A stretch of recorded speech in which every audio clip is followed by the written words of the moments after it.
Welcome back on this Monday as we begin Galatians chapter 3.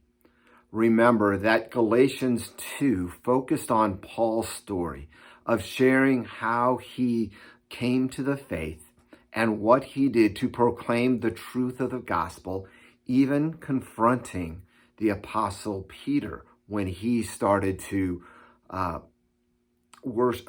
have meals with the Jews and avoid the Gentiles.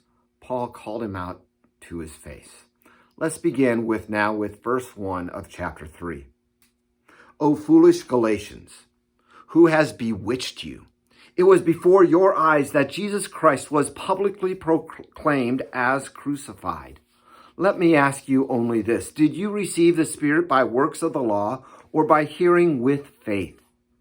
Are you so foolish? Having begun by the Spirit, are you now being perfected by the flesh? Did you suffer so many things in vain, if indeed it was in vain? Did he who supplied the Spirit to you work miracles among you, do so by works of the law or by hearing with faith? Just as Abraham believed God and it was counted to him as righteousness, know then that it is those of faith who are the sons of Abraham. And the scripture, foreseeing that God would justify the Gentiles by faith, preached the gospel beforehand to Abraham, saying, in you shall all the nations be blessed. So then, those who are of the faith are blessed along with Abraham, the man of faith. O you foolish Gentiles, he starts this chapter. What does he mean with this phrase? Is he being angry? Is he speaking words of anger?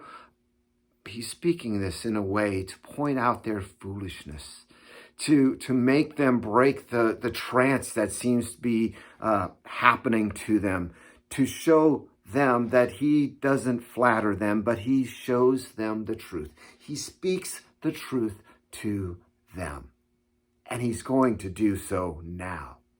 He says, who bewitched you? Literally, this one means who cast their evil eye upon you, gave you the evil eye. This isn't about witchcraft, but causing confusion among the people, to have them fall away from the faith. We kind of use similar phraseology, right?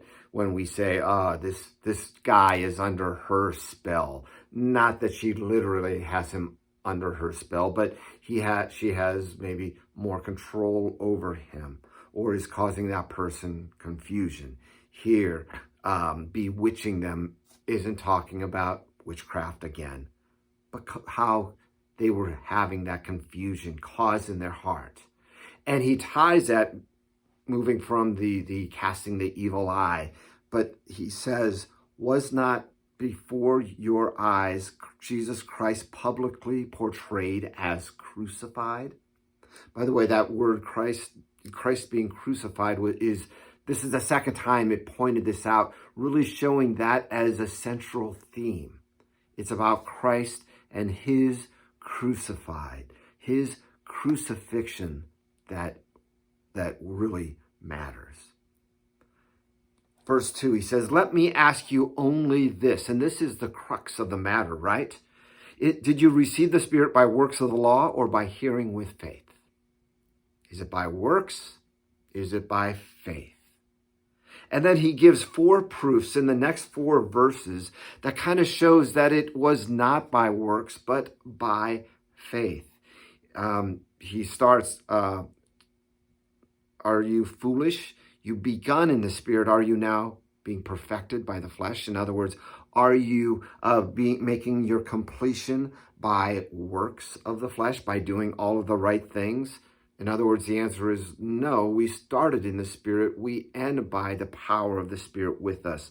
And then he focuses on suffering.